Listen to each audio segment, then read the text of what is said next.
आज होता संडे. संडेमुळे सगळेच उशिरा उठले आज. मग उशिरा उठून उशिरा आंघोळ वगैरे सगळ्यांची झाली. त्याच्यानंतर म्हटलं आज संडे सगळे घरी आहेत म्हणून आज काहीतरी वेगळा नाश्ता करावा. त्याच्यासाठी बघा इथं काकडी घेतली, काकडीची साल वगैरे कापून टाकली आणि त्याच्यानंतर घेतला कांदा, कांद्याची पण साल काढून ते दोन्ही पण आपण असं गोल गोल गोल गोल कापून घेतलं. कांदा पण गोल कापून घेतला आणि त्याचे सेपरेट सेपरेट असे कापून घेतले, काढून घेतलं.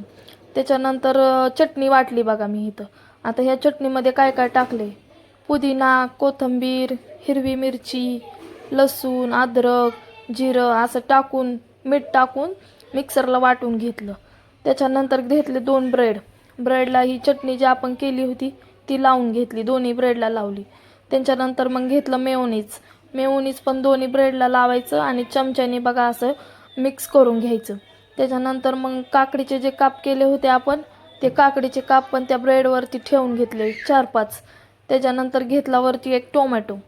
टोमॅटो नंतर जे कांद्याचे आपण गोल गोल काप केले होते ते असे व्यवस्थित सगळीकडनं ठेवून घेतले. त्याच्यानंतर दुसरा ब्रेड आहे, त्या ब्रेडला पण तसंच लावून घेतलं. नंतर मग घेतलं चीज पण टाकून घेतलं त्याच्यावरती. आणि मग इथं गॅसवर तवा ठेवला, तव्यावर टाकलं बटर. बटर टाकल्यानंतर मग ब्रेड टाकलं. ब्रेड मग दोन्ही साईडने करपूस भाजून घ्यायचं.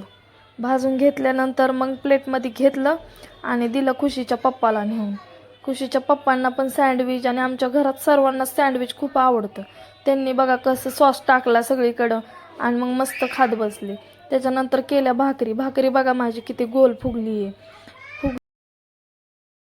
नंतर इथं सुक्कं मटण ठेवलं होतं. सुक्कं मटण ठेवलं कारण संध्याकाळी सुक्कं मटण करायचं होतं. त्याच्यानंतर इथं मॅरिनेट केलेलं चिकन होतं कारण बिर्याणी